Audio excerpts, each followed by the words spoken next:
Why is it that every time somebody talks about or shows a ball head jig, everybody nowadays only thinks of one way to use it? The truth is, a ball head jig has been around for a lot longer than forward-facing sonar, than minnows, or even a Swimbait. And it's one of the most versatile jig heads you can use. So in this video, I'm gonna take the Pulse 100% American made. I think it's the only tungsten ball head jig made in the US. And I'm gonna show you 3 ways you can rig it to go out and catch more winter bass. And I'm gonna show you how each one of those can be used with forward-facing sonar and, more importantly, without forward-facing sonar. Some techniques that I've used for years. That's right, geeks. Hey, I think this is pretty cool because I know it is very hard to get tungsten products made and manufactured in the US. Pretty much, I would say 100% of tungsten jig heads are manufactured in China. So this is pretty neat. Pulse Fish has come out with a tungsten jig head that is made right here in the US. So we picked up 3 sizes in these. All of them are in the natural color. We'll talk a little more about the specs of these heads in just a second. But this is a 1/4 ounce, 3/16, and of course one of my favorite summer sizes, 1/8. This is the Ultimate Minnow Head by Pulse Fish. It comes with what I believe is a 2/0 hook on it. This is the 1/4 ounce. This is one we're going to be rigging up today and fishing. Well, I'll be talking to you about how to rig it up. I really like that natural color, and like I said, it's really cool that's made in the USA. It's got a double keeper on there, so if you're using any sort of the elastic minnows, it's going to keep it up there very nicely. If you're using anything else, might want to put just a touch, just one little drop of glue on there to keep it up. And we'll talk about that a little bit more here in just a second. Now, let me show you the 3 ways that I like to fish this little head. Now, we're going to go ahead and talk about a jig head minnow as being one of the ways to rig this. We're going to get this out of the way. Believe it or not, there's a ton of different ways to fish this without forward-facing sonar or LiveScope. We're going to talk about my 2 favorite ways to fish it. Number 1 is going to be fishing it with my LiveScope. I'm going to find these bass out in open water. Believe it or not, sometimes I'll use it to contour the bank, watching to see if any bass come up off the bottom to chase it. But 90% of the time, I'm looking for those bass that are feeding on some shad, that are out there suspended in the open water. Now, I've got a Yum FFS sonar minnow on there right now. This is one of my new favorite colors. I think it's called Pro Green Pearl. I can't remember the name of it, but it's a great little color, especially for those smallmouth. And this is a 3-inch version. It's one of my favorite ways to use it.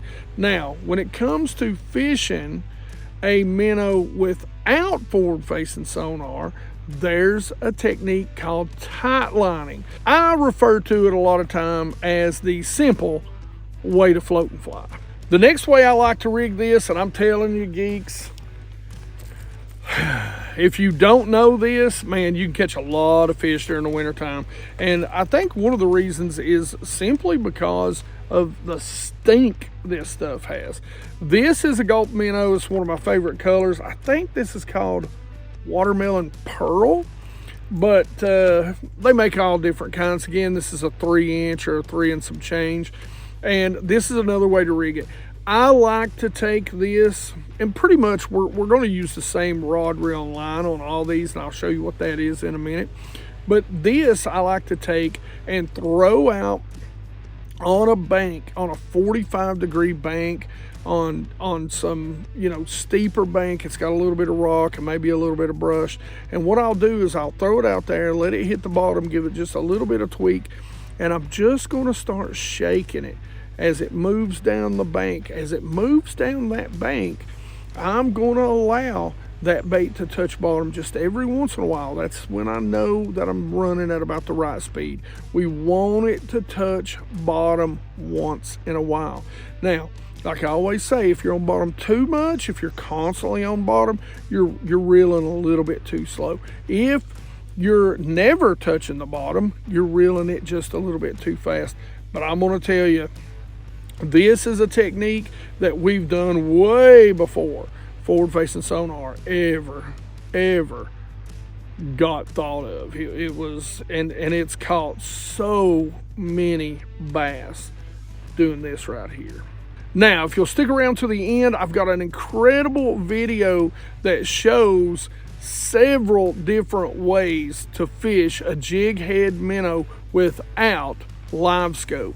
So make sure listen, I've been doing this for, like I said, way before there was ever a LiveScope invented. So make sure you stick around till the end and learn how to fish a jig head minnow without needing a LiveScope. Next up is I love to rig this on a grub. This is also a technique that is near and dear to my heart. Not a lot of people, I think, really do it that much when it comes to LiveScope. This is so much more subtle, but it's more subtle than a finesse swim bait, but it's like more action at the same time. I don't even know how to put it into words, but you can swim it. One of the ways I love to do this is the Gary Yamamoto. And by the way, geeks, listen, one of the best ways to support the channel, we don't do memberships. We want to be all inclusive. We want to share everything we're teaching with all of you geeks, because we think every single one of you geeks are special.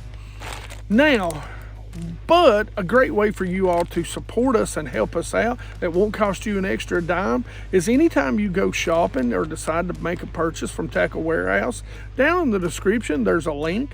Bookmark that link for Tackle Warehouse and use that, or that QR code that's popping up right now. If you got your cell phone out, go ahead and scan that QR code and bookmark it in your cell phone. So if you're going to buy some stuff, which I'm actually getting ready to, including the BassGeek box for January, make sure that you use that code.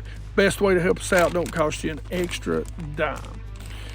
Now, this is one that I actually like. This is a baby bass color, and I know there's probably still a lot of guys that don't want me talking about this, but this is a baby bass color, and we'll take that ball head jig. And what I love about the tungsten is you get so much more feedback from that tungsten pulse jig when we're grinding it. We really want to grind it down the bank. We'll set it on the bottom and just reel it so slow that we can feel it just bumping everything, and that tail will barely be moving. Now, the next way I like to rig it is just like this, of course, and the way I like to fish it is with my forward-facing sonar.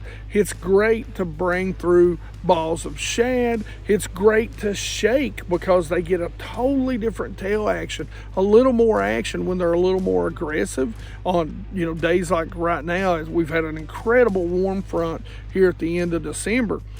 And it's a great way to shake out there around those suspended bass. So you can do a lot of different things with this little grub. It's really the original swim bait, and it's the original minnow bait. The last way that I love to rig a ball head jig is, of course, on a swim bait. I mean, that is the way to go right here. Now, this is a alewife color on the Kayak Swing Impact Fat. And this is probably one of my favorite ways to fish a ball head minnow during the winter, especially if I'm taking out some people and we're just trying to catch some bass. Like, we're not trying to stand up there and LiveScope or whatever. This is one of my favorite ways, and it's just a good slow roll bait. This 1/4 ounce, you can fish it down pretty deep when, there's not a lot of wind, and you're just going to sort of do the same thing as tightlining. You're going to throw it out there and you're just going to fish it down. You're going to 45 degree that bank, and you're just going to let it tick the bottom or maybe stay a foot off the bottom.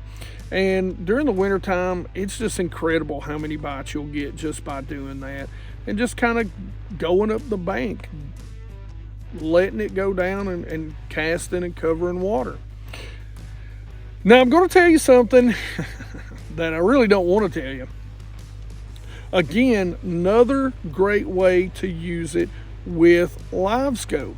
With LiveScope, it's really incredible to take this when they're feeding on schools of shad and drop it down through them, swim it through them, all of that. But it's also a pretty incredible bait, and I have found that it works tremendously well when you take this bait out there and you shake it.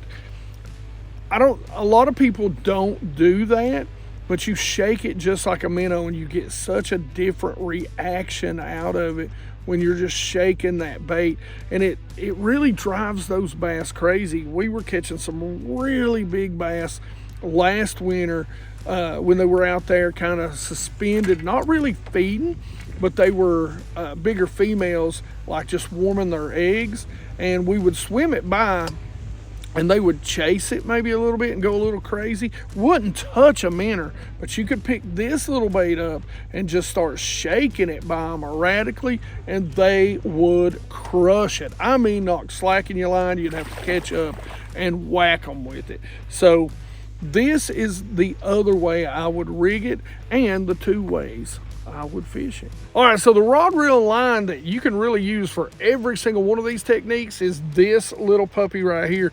Very sensitive. This is Douglas's high-end offering when it comes to their spinning rod line. It's called the X Matrix, and this is a 7-foot, it's a 704 fast, so a medium fast 7-foot rod. Really like this rod.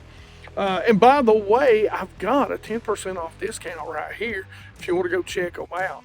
Need to check these out, and they've got an incredible deal on some ERA or era rods that are $100, man. Those rods are awesome for the money. Now, I've got this combined with a Fitzgerald. This is the Stunner S300. This is a great little reel right here. Picked it up last year. Really am a big fan.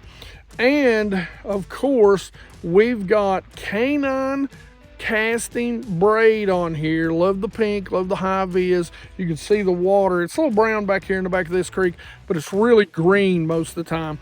So that high vis yellow can really kind of blend in. Love the pink. Stands out as my old eyes just get older. I've also got Pro 100 100% fluorocarbon in 8-pound test on here, and I've got a 10% discount code right here for the canine products. Make sure you go check them out. I'm telling you, you will not be sorry when you try out this new line. And their new JDM silk line, off the charts. So when it comes to a jig head minnow, don't pigeonhole it as a stupid forward-facing sonar or LiveScope bait.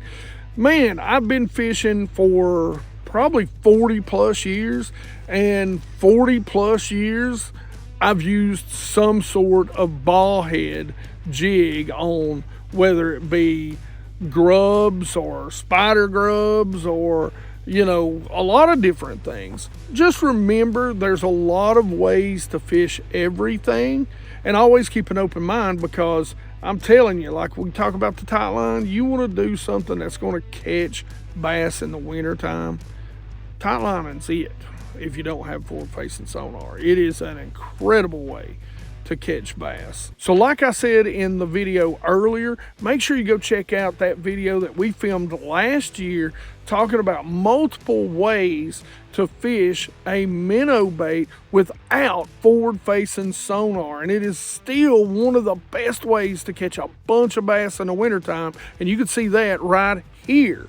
Otherwise, questions and comments in the comment section below. Like it if you like it. Ring that bell so you can get the notifications when our videos come out and be part of the 100% Watch Squad. We love the 100% Watch Squad, and you geeks rock.